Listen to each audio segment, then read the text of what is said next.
Mesdames et messieurs, chefs de délégation, en vos grades et qualités, chers participants, nous sommes très heureux d'être ici à la 42e Assemblée annuelle de la FANAF, dans cette magnifique ville de Kigali, symbole d'une Afrique en mouvement. Les obligations ont tellement de pouvoir sur l'économie. Je pensais que s'il y avait une réincarnation, je reviendrais en tant que président ou pape, mais maintenant je veux revenir comme le marché obligataire pour intimider tout le monde. Ces propos sont de James Carvalli, ancien conseiller du président Bill Clinton. Mon propos ce matin va porter effectivement sur les marchés obligataires africains, de voir les opportunités pour les assureurs et les réassureurs sur le continent. En 4 sections, globalement, les besoins de développement pour les objectifs de développement durable, on parle de 3 à 4 000 milliards de dollars pour l'ensemble des pays en voie de développement. Pour l'Afrique uniquement, les estimations sont faites autour de 600 milliards par an. Ces chiffres donnent le vertige et pourtant il faut trouver des solutions pour financer et lever des fonds pour ces besoins. Alors regardons un peu le niveau de la dette mondiale, pas seulement la dette obligataire mais de toutes les différentes sources et de regarder ce qu'est la dette actuellement. On va donner les chiffres de fin 2016 partant des statistiques de l'Institut de finance internationale. Fin 2016, la dette mondiale représente 325% du PIB mondial. C'est 70 000 milliards de plus qu'il y a 10 ans. La dette sur les pays développés, comme sur les pays émergents, a globalement augmenté.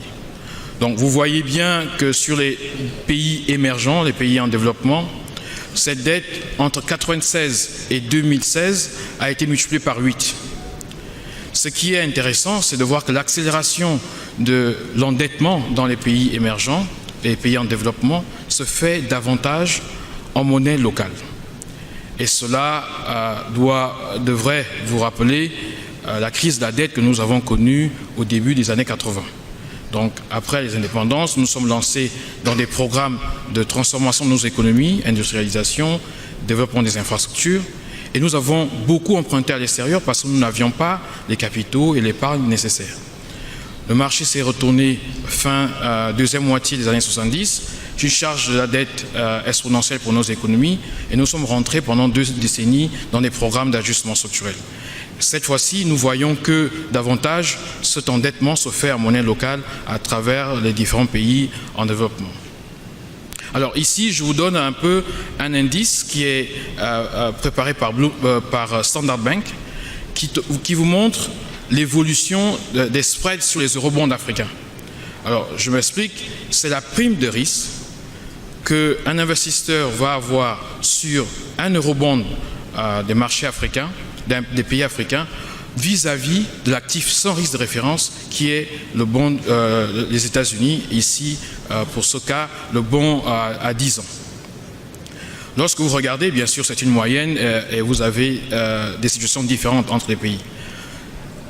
Des spreads très élevés, des primes très élevées juste après la crise financière de 2007, vous voyez que toutes les politiques accommodantes des grandes banques centrales, notamment la Fed, a permis de ramener ces niveaux de spread en injectant beaucoup de liquidités sur les marchés à travers, depuis 2010 sur toutes ces années. Mais lorsque vous regardez sur la longue période, 10 ans, 2007-2017, vous avez à peu près 240 points de base, donc 2,4% d'augmentation globale des coûts, du renchérissement des coûts de nos emprunts à l'extérieur. Monsieur le président du PDG de Bloomfield en a parlé. Ici, puisque c'est toujours une moyenne, vous avez certains pays qui sont passés à 7, 8, 9% au-dessus des taux américains. Et là, vous avez aussi des pays qui ont emprunté à des taux plus convenables, mais qui étaient notés investment grade. Et qui est l'objectif, effectivement, de beaucoup de pays d'atteindre ce niveau de rating. Alors, le marché obligataire dans tout ça. Vous voyez que nous avons 600 milliards à trouver chaque année pour l'ensemble de l'Afrique. Sur la colonne de droite, vous avez les besoins de l'économie réelle. Et puis, de l'autre côté, au milieu, vous avez le marché obligataire. et vous avez différents acteurs. C'est exactement quand vous décidez de construire un bâtiment, une maison, vous appelez un architecte, vous discutez, vous concevez ce que vous allez faire. C'est la même chose pour l'économie. Vous avez ici tous nos objectifs, plan de transformation, émergence, plan de développement. C'est la colonne de droite. C'est ce que nous voulons atteindre. Alors qu'est-ce qu'on conçoit comme système financier pour financer les besoins que nous avons? Le président a dit hier qu'une vision sans action est un rêve, en reprenant le président Mandela. C'est la même chose avec l'économie. Si on a un plan de transformation, de développement, sans le système financier construit pour cela, c'est un rêve, parce qu'on ne va pas arriver à le financer. Dans la vie réelle, si vous avez besoin de l'assistance de votre meilleur ami pour manger, pour faire vos projets, ce ne se passera jamais quand vous voulez et au taux que vous voulez. Et c'est la même chose avec le marché. Un cas intéressant à regarder pour comprendre comment les marchés se construisent, c'est revenir il y a quelques siècles avec Alexander Hamilton. Après la guerre d'indépendance, vous voyez les États-Unis qui se lancent dans leur transformation avec un rapport sur les manufactures qu'ils présentent, qui est une stratégie d'industrialisation. Ensuite, les deux rapports, un rapport sur le crédit et un rapport qu'on appelle sur la Banque nationale des États-Unis, mais qui est un deuxième rapport sur le crédit. Ces deux rapports vous construisent, vous montrent comment les États-Unis veulent construire leur système financier pour pouvoir atteindre l'objectif de transformation économique visé. Nous avons échoué à la fin des années 70, début des années 80, parce que nous n'avions pas cette partie. Maintenant, nous sommes dans de nouveaux plans. Qu'est-ce que nous faisons pour construire ces deux segments, le marché et aussi les acteurs? Les différents acteurs que nous avons mis de ce côté, les banques. Nous voulons atteindre certains objectifs. Quel système bancaire nous faut-il? Quelle est la taille du marché bancaire qu'il nous faut pour nous accompagner pour atteindre cet objectif? Le marché de l'assurance. Hier, un intervenant a dit on a 1% depuis longtemps. Quel est l'objectif en chiffres que nous voulons atteindre avec le marché des assurances? Et quels sont les instruments que nous donnons pour vérifier que nous sommes en train d'aller vers cette direction? Les fonds de pension, c'est à peu près 600 milliards aujourd'hui en Afrique, l'essentiel se trouve en Afrique australe. Comment on fait pour que les caisses de retraite servent l'économie? Les fonds souverains et bien d'autres instruments. Donc comment ces acteurs-là vont contribuer via le marché obligataire? On aurait pu mettre marché financier, mais j'ai mis marché obligataire parce que tout le système financier repose sur le marché obligataire. Le marché obligataire, c'est le soubassement quand vous construisez votre maison. Il impacte le système bancaire, il impacte tous les segments, marché de l'immobilier, comment une économie se comporte, vous le voyez sur le marché obligataire. La crédibilité d'un État, vous le voyez sur le marché obligataire. Par les taux, et comment aussi les intervenants vont intervenir sur différents segments, sur le très court terme, sur le moyen terme et sur le long terme. C'est l'actif sans risque qui vous permet de pricer tous les autres actifs sur le marché. Donc cela est un point central et on peut faire 1 heure dessus pour discuter de toutes les interactions du marché obligataire avec le reste de l'économie. C'est pourquoi James Carvilla dit qu'il voudrait revenir comme un marché obligataire pour intimider tout le monde. Parce que c'est ce segment du marché qui impacte tous les autres acteurs de l'économie. Alors, quelle est la structure des marchés africains? Nous avons à peu près, fin 2016, 368 milliards de dollars d'encours. Nous avons plus de 200 milliards de dollars de titres émis, marché domestique, à fin 2016. Mais il faut rappeler qu'en 2000, nous n'avions que 28 milliards de dollars. Donc nous avons beaucoup progressé en marché domestique. Malheureusement, le top 5 représente plus de 80% de ces titres. Donc ça veut dire qu'il y a 49 pays sur lesquels nous devons travailler davantage. Alors je ne l'ai pas dit au début, AFMI, qui est une initiative de la BAD, est au sein de la banque, au département du secteur financier. Et notre travail est de contribuer au développement des marchés obligataires. Donc nous avons toute une partie assistance technique, gestion active de la dette. Et puis nous avons aussi l'autre volet où nous créons des produits pour des investissements. Donc voilà un peu les gros marchés, le top 5 qui représente plus de 80% des titres, de l'encours des marchés en Afrique. Lorsqu'on regarde la structure même de ces titres émis, nous sommes à plus de 73% sur des bons du Trésor, donc des titres à moins d'1 an ou plus d'1 an. Et en 2000, nous étions à plus de 94% sur ce type d'actifs. Ça veut dire quoi? Ça veut dire que nos États, lorsqu'ils vont sur les marchés locaux, c'est essentiellement pour le budget de fonctionnement. Ce n'est pas pour le budget d'investissement. C'est cela qu'on voit ici.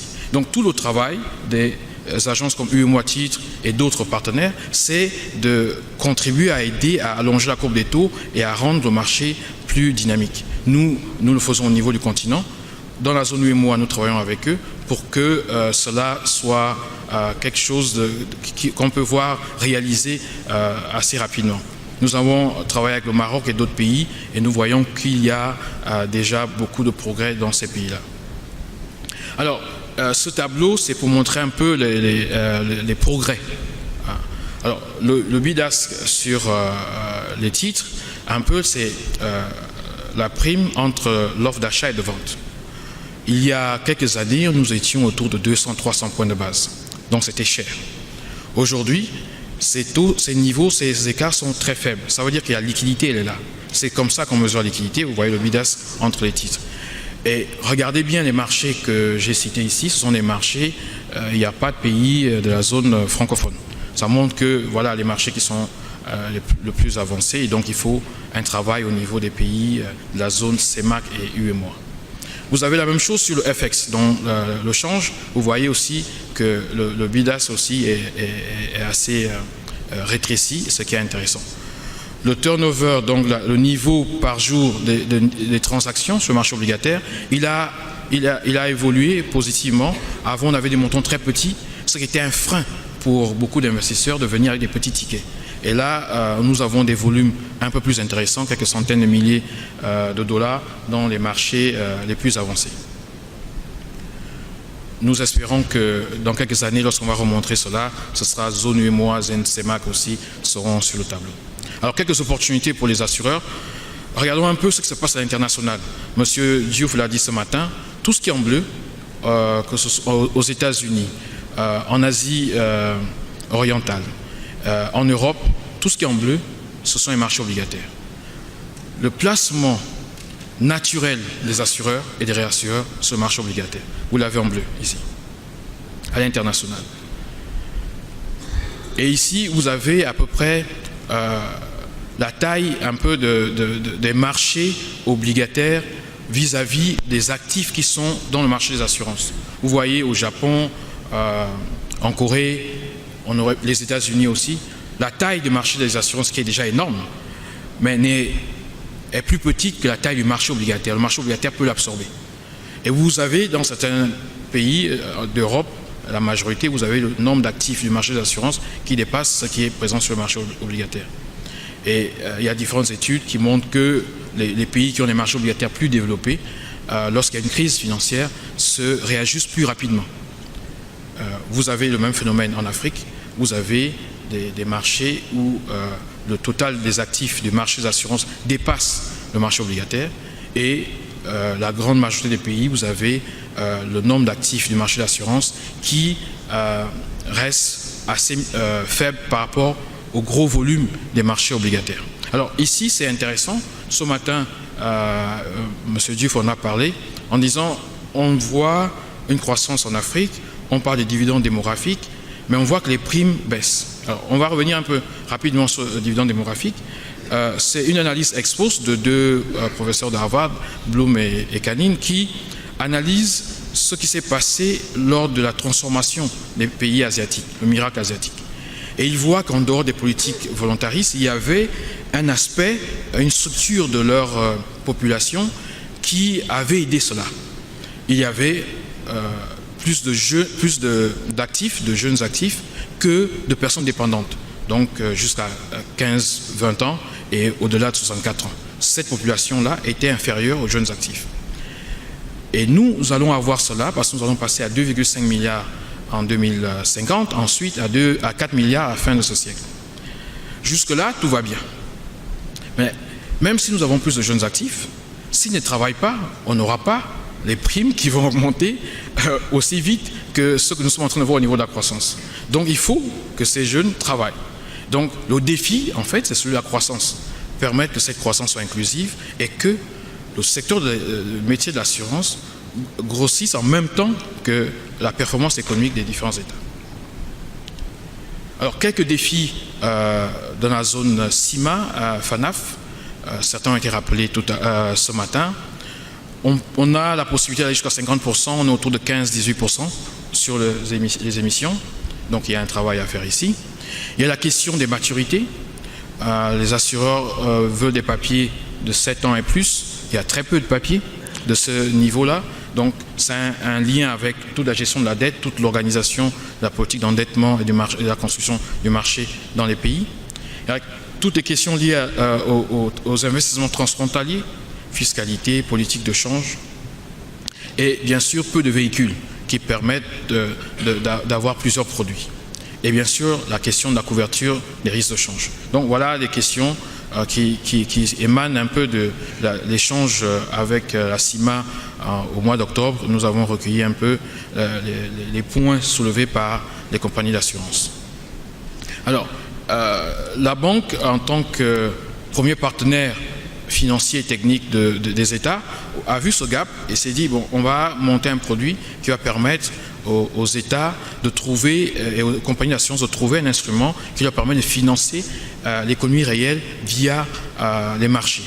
Alors, lorsque vous regardez les taux de croissance, les anticipations, vous voyez que les pays africains, c'est là où ça va se passer. Et c'est là où ça se passe actuellement, parce qu'en termes de croissance, nous avons des prévisions beaucoup plus intéressantes. Il faut noter que les évaluations de nos comptes publics montrent qu'on a une sous-évaluation de nos PIB d'environ 20%. Certains pays ont commencé à rattraper, mais le niveau de croissance que nous voyons ici sont un peu minorés par rapport à la réalité. Donc, dans l'avenir, nous devrons voir ces taux de croissance continuer si le travail de nos États va dans la même direction, et on devrait voir les compagnies d'assurance croître aussi leur business. Alors, je vais revenir assez rapidement.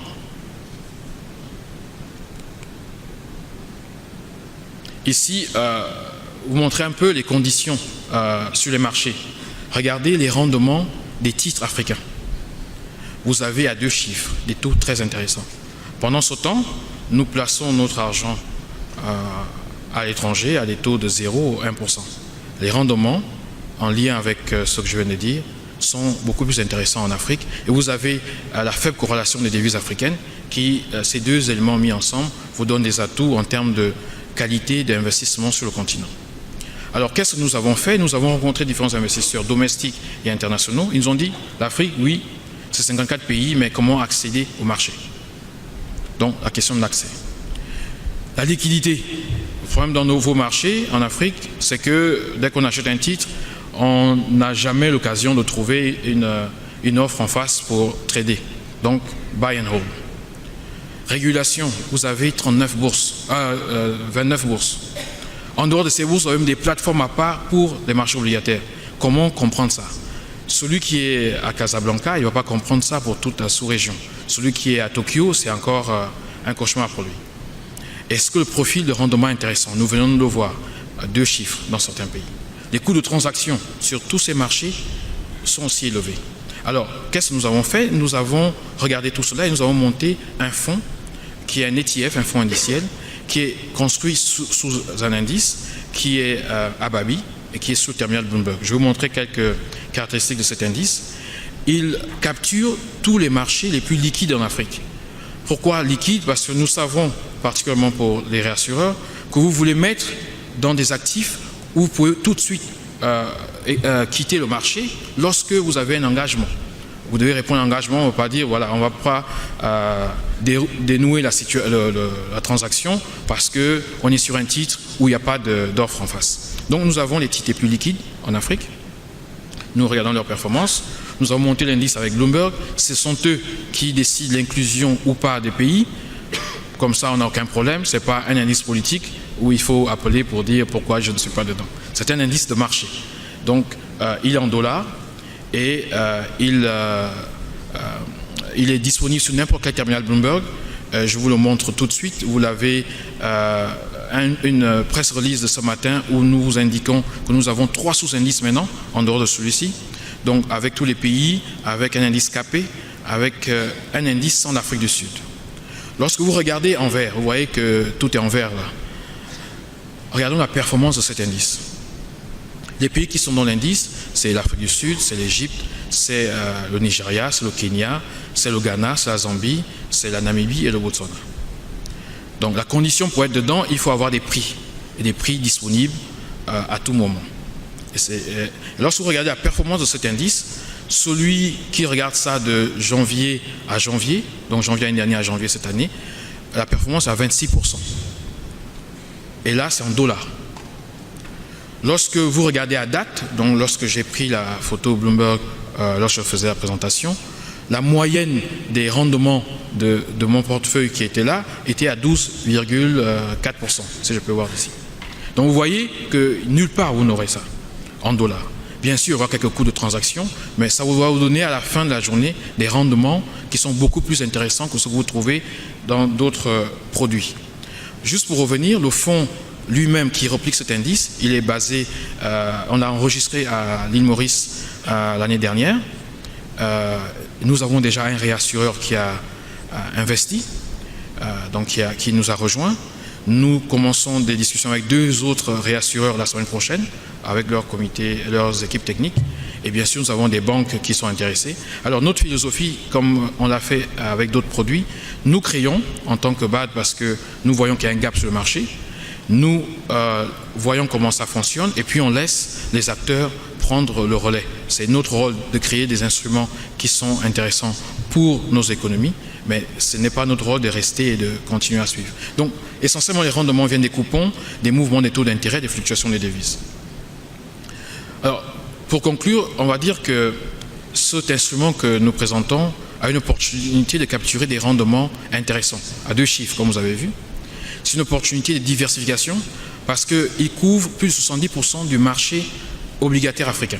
Donc, par une transaction, vous avez une exposition sur 70% des marchés obligataires africains.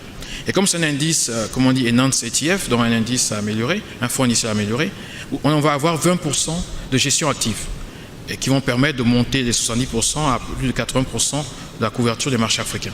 C'est un moyen de favoriser l'intégration régionale parce que le premier listing qu'on va faire, la cotation première, va se passer à Maurice et nous allons faire des dual listings avec les marchés africains. Nous savons que les assureurs dans beaucoup de pays n'ont pas l'autorisation d'investir à l'extérieur. Donc nous travaillons avec les bourses pour avoir l'ETF, donc le fonds indiciel, coté aussi dans le marché local, donc il sera comme un produit local. Nous allons travailler avec le Nigeria, nous sommes en train de discuter avec eux, qui ont demandé à ce que cet instrument soit sur le marché. Et donc on va avoir plusieurs marchés et essayer l'intégration via un produit. Pas seulement sur des forums et des discussions sur des documents, mais via un produit, de montrer qu'on peut intégrer les marchés africains. C'est un produit moderne, transparent et à moindre coût. En Afrique et dans certains de nos pays, on dit un produit innovant, mais un ETF, pour tous ceux qui travaillent sur les marchés, c'est quelque chose de très banal. Donc, nous avons mis cette forme-là parce que ça coûte moins cher, c'est transparent. N'importe qui traite sur les marchés, qui a un terminal Bloomberg, peut voir notre indice. Je vous remercie.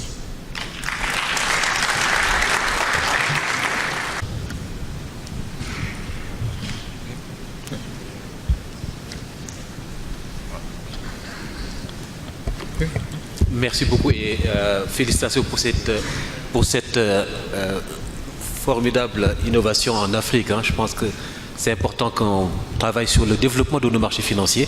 Pour l'instant, je voulais juste savoir quels sont les principaux investisseurs dans le fonds. Donc, quelle est la part que les compagnies d'assurance occupent parmi ces investisseurs institutionnels, d'une part. Et puis, deuxièmement, est-ce que ça attire beaucoup d'investisseurs internationaux? Et est-ce que la liquidité que vous avez sur le marché suffit pour une gestion efficace de ce fonds?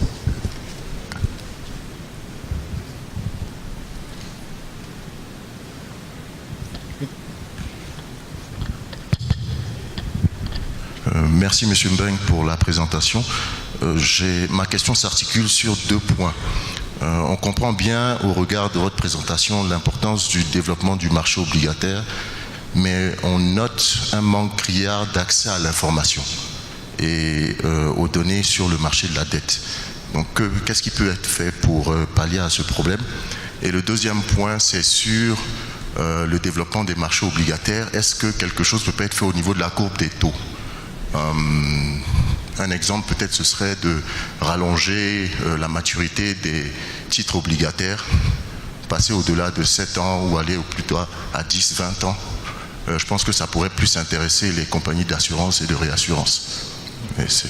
Merci.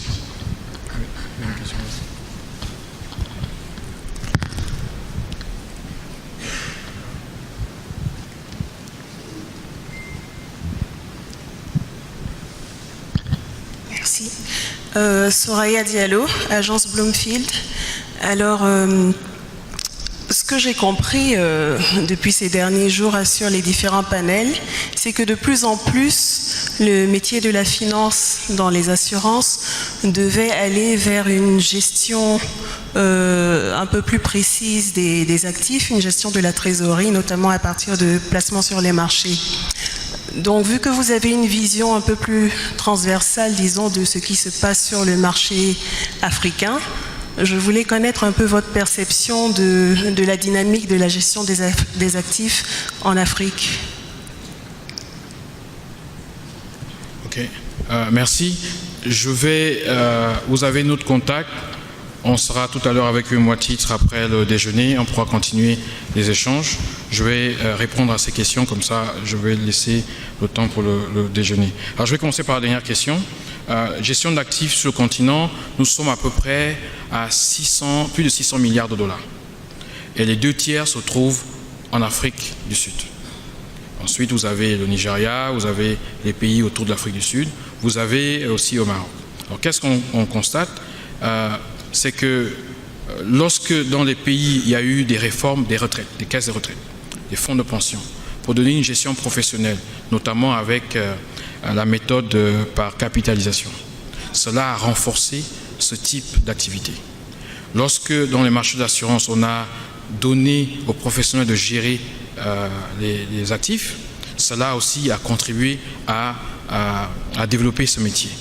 Et ce métier, lorsque vous regardez dans beaucoup de nos pays, ça attire beaucoup la diaspora bien formée qui se trouve dans les pays développés, où ils ont eu à travailler sur ce type de métier et donc ils sont revenus et ont permis de renforcer ce type d'activité. C'est un peu comme si vous êtes médecin, vous avez l'habitude de travailler en Europe avec un plateau technique et puis si vous devez venir travailler en Afrique et vous n'avez pas de plateau, vous êtes un peu perdu. Donc ce type d'activité, c'est très intéressant pour ces gens de profil pointu et on voit de plus en plus un progrès. Dans la zone UEMOA, il y a quelques années, on faisait des présentations pour parler de l'intérêt de cela. Aujourd'hui, ce n'est plus un débat, c'est une réalité. Dans la zone CEMAC, il y a Harvest qui vient de créer une agence de gestion d'actifs. Donc, c'est deuxième après Attijari. Donc, ce qui est intéressant, c'est de voir de plus en plus d'acteurs sur ce type de métier. Manque d'information. Effectivement, on a un gros problème sur le manque d'information. Nous, en termes d'initiative des marchés financiers, notre site c'est www.africanbondmarket.org. Vous avez des informations sur tous les marchés africains. Nous essayons de faire cela et nous devons encourager les banques centrales qui, dans beaucoup de pays, travaillent avec les États sur la partie titre public, de faire cela. L'agence UEMOA à titre aussi, il y a des newsletters, des informations. Nous devons travailler tous ensemble pour vulgariser ces instruments. La courbe des taux, c'est vraiment le cœur. Lorsque j'ai montré le marché obligataire, je ne voulais pas dire le mot parce que après ça devient un peu trop technique, mais c'est effectivement ça, l'agenda de bâtir une courbe de taux. Mais cela ne se décrète pas, comme vous le savez. Allonger la maturité, oui, mais qui comme acteur en face? Tout cela est lié à la politique du gouvernement. C'est quoi la politique économique du gouvernement? C'est quoi sa stratégie d'endettement? Et comment créer des gisements qu'on va appeler des benchmarks, certaines lignes où on va mettre assez de profondeur pour que ce soit des références pour tout le monde. Lorsque moi je travaille avant sur le financement des infrastructures. Lorsque vous allez dans un pays, vous voulez connaître à combien le pays emprunte à 10, 15, 20 ans. Mais c'est la courbe des taux qui vous donne cette information-là. Et ça permet de créer et de pricer tous les autres actifs du marché. C'est pourquoi le marché obligataire est central, le marché obligataire des titres publics. Donc, nous, au sein de la BAC, nous travaillons sur cela. Nous avons sorti un guide sur les courbes de taux africaines que vous trouvez sur notre site, qui vous permet de voir la situation, l'évolution de la construction des courbes de taux. C'est un exercice que j'avais déjà fait avec des collègues en 2005, À l'époque, il n'y avait pas grand-chose. Tous les cours de taux étaient des constructions, des modélisations, des extrapolations linéaires et tout ça. Et maintenant, on voit que de plus en plus, les États sont sur cet agenda-là. Donc, c'est un travail d'ensemble que nous devons tous faire. Sur les principaux investisseurs, vous avez du fonds. Alors, je ne sais pas si j'ai le droit de dire les noms des investisseurs. Sur la partie africaine, nous avons assureurs, réassureurs, fonds de pension, banques d'affaires. L'intérêt des investisseurs internationaux, oui, l'intérêt est là. Mais qu'est-ce que nous voulons faire? Tout ce qui est seed investor, tout ce qui est investisseurs initiaux, nous voulons qu'ils soient africains. Pour que le conseil d'administration, vous le gérez, vous. Parce que nous, en tant que BAD, nous n'allons pas être au conseil d'administration. Nous allons être dans un advisory committee pour orienter, mais c'est votre fonds, parce qu'il y a une problématique. Vous êtes réassureur, vous avez des devises, vous les placez à 1 ou 0% ailleurs, et on vous donne un véhicule, vous avez à 2 chiffres en dollars. Bon, gérez cela, c'est votre institution. Donc, c'est ce que je peux dire sur ce niveau. En termes de liquidité, les 8 pays que nous avons sur l'indice, ce n'est pas toutes leurs obligations qui sont qualifiées. L'Afrique du Sud, oui, toutes les obligations. Mais ceux que nous avons sont les titres les plus qualifiés. Cela ne signifie pas que d'autres marchés ne viendront pas. On a commencé avec 4 pays dans l'indice. On est monté à 2, on est monté à 8 l'année dernière. Et là, il y a 2 autres pays que nous sommes en train de regarder. Nous regardons, nous travaillons avec les États pour arriver à ce niveau de liquidité et nous laissons Bloomberg le soin de décider si l'indice est qualifié ou pas. Parce qu'on ne voudrait pas présenter au monde un indice sur l'Afrique qui n'est pas du tout liquide. Voilà, c'est ce que je pourrais dire. Je vous remercie et bon appétit.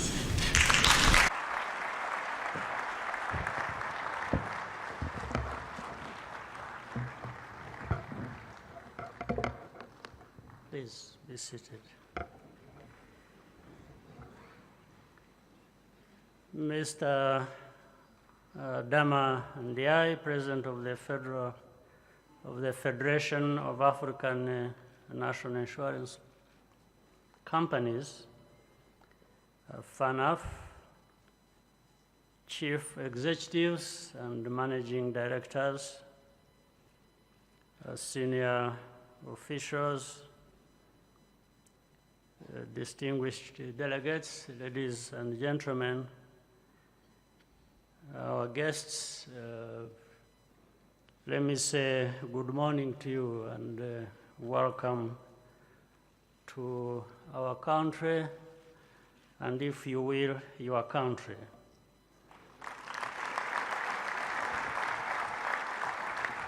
I'm happy to have the opportunity to welcome you to Kigali for this 42nd General Assembly.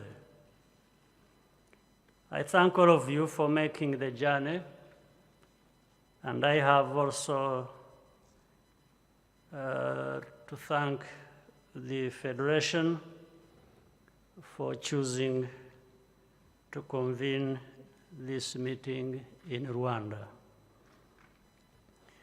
We invite you to feel at home and experience what the country has to offer during your stay.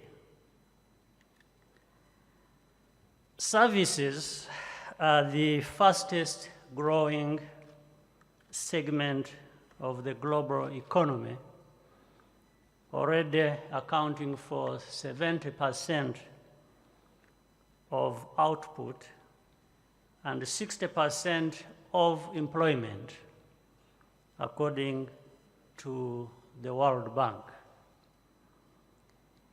Insurance services are an important part of that picture.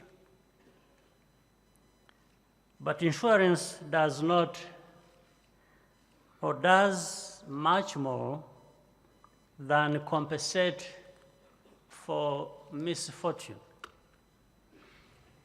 The more advanced an economy, the greater the size, diversity, and efficiency of its insurance market.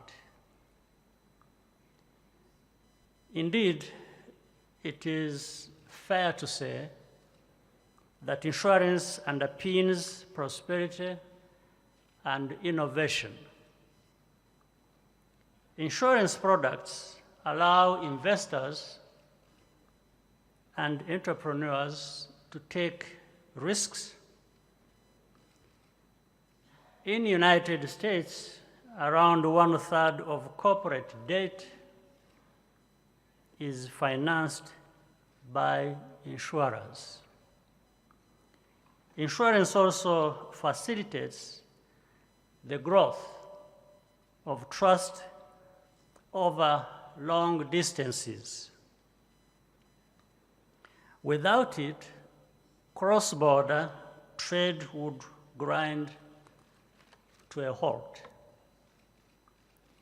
As insurance companies invest customer premiums, they mobilize savings toward domestic investment, increasing the size of feasible projects in the national economy.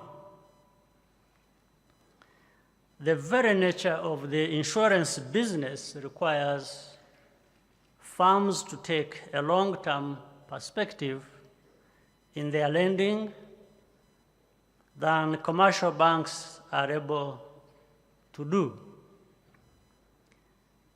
This is critical for the structural transformation of African economies. Moreover, by giving a price to various forms of risk, insurance helps us to detect hidden dangers and plan accordingly. This means fewer deaths in fires and floods, safer roads and buildings, and less crimes. So where does Africa stand? 1 out of every 6 people on the planet is an African. Nearly 17% of that population. Yet, Africa generates only 1.5% of global insurance contracts, around $75 billion as of a few years ago. Around 3/4 of that comes from South Africa. The rest of the continent combined accounts for less than 1/2 of 1% of the world market. I think this has to change, and you are the ones to change it.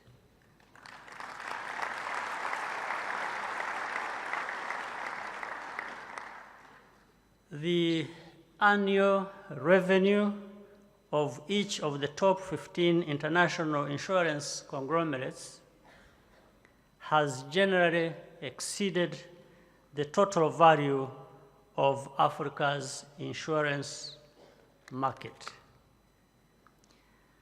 As a result, insurance penetration in Africa as a percentage of gross domestic product is several times lower than in other emerging and developed economies. Finally, banks and capital markets everywhere, including in Africa, have moved quickly to integrate new technologies. This has greatly expanded access to financial services, especially in the informal sector. But insurance has been slower to adopt these innovations and it is important to catch up. So we have a long way to go, but there are two pieces of good news. First, while these statistics may be unattractive, there is clearly a huge opportunity for future growth, particularly as Africa's middle class expands and expands faster than anywhere else. Africa's national insurance companies, represented by all of you here, will be the drivers of that expansion, as well as the natural partners for international firms looking to enter our market. We should work closely with others, but that does not mean African insurers should take a subordinate role. Second, well, it shouldn't take a subordinate role. I think you need to clap for that. Unless you accept to take a subordinate role, which you shouldn't. Second, the barriers hindering the growth and scale of trade in Africa are about to get smaller. The agreement on the Continental Free Trade Area will be signed in Kigali next month at an extraordinary summit of the African Union. This is a historic pact which has been nearly 40 years in the making, and it represents a major advance for African integration and unity. Part of the Continental Free Trade Area is a protocol on trade and services, and that includes the insurance sector. The progressive liberalization we expect in the years ahead will mean the new opportunities for African firms to compete and cooperate across borders and build continental reach. I note that this is a very Pan-African group with the delegates from at least 32 African countries, as we witnessed earlier, not to mention more than a dozen countries beyond our shores, whose presence we also greatly appreciate. I therefore want to ask for your active support throughout the ratification and implementation process. There is a lot of hard work on the road ahead, and credibility with the private sector is very essential. We will need to harmonize our regulations and fully implement the Continental Free Trade Area in order to get the economic benefits which our people expect and even deserve. That will require cooperation and commitment from government, civil society, and the private sector. Every shareholder, therefore, has a critical role to play.